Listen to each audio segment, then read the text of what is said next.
Hey everybody, Hoosier Jedi here with another review for you. This time I'm talking episode 6 of season 4 of The Walking Dead, Live Bait. Excuse me. Anyway, guys, I think this is probably going to be a record short video for me simply because there's really not a lot to talk about in this episode.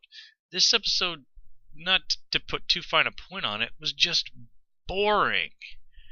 And I really don't have anything that I particularly have to say about the Chalmers family, other than the fact that for people who've been, dealing with the zombie apocalypse for near on 2 years or somewhere in that neighborhood, they've not even figured out that you have to shoot zombies in the head in order to kill them, or that people who die will reanimate.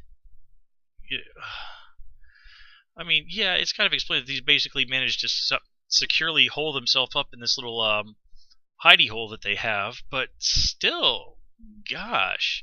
And they don't even seem to have the common sense to keep quiet when they're on the road,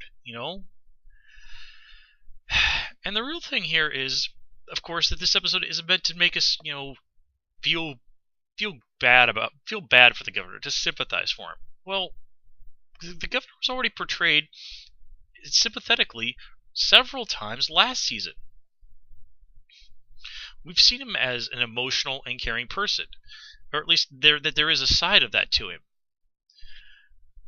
Especially with his relationship with his reanimated daughter, and his pain over his wife being dead and all this other stuff. So here, why are they bothering to do this when it's already been established that he's not a 100% complete monster? He's not a good guy. He is in fact a monster, but he's a multifaceted character. And this just feels like a retread. It's like, oh, the governor did a whole bunch of bad stuff at the end of last season. We need to remind everybody that there's still good in him. I haven't forgotten what happened last season, alright? I was there. I reviewed the whole thing. And just like Lily and Tara and Megan, or whatever the heck that kid's name is, this really feels like one of those crappy made-for-TV movies about some, divorced mom, and some single guy comes into her life. They took that and stuck in some zombies and a guy who's a psychopath.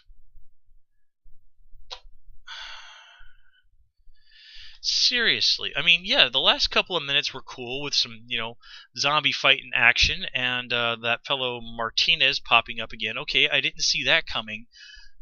But still, after all of this just junk, 2 or 3 minutes of good stuff just doesn't cut it.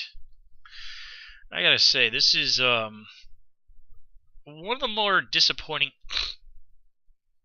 Sorry, I'm getting over a sore throat. This is probably the most disappointing episode of the series since sometime in season 2. Probably when they killed Dale in that really stupid way.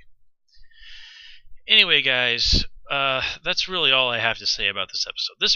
This is one for the junk heap. And normally I like to keep things positive around here, but I really got very little good to say about this one. So I'm going to call it here, guys. As always, please comment, rate, and subscribe. And of course, you can follow me on Twitter at Hoosier Jedi. Till next time, take care and have a good one.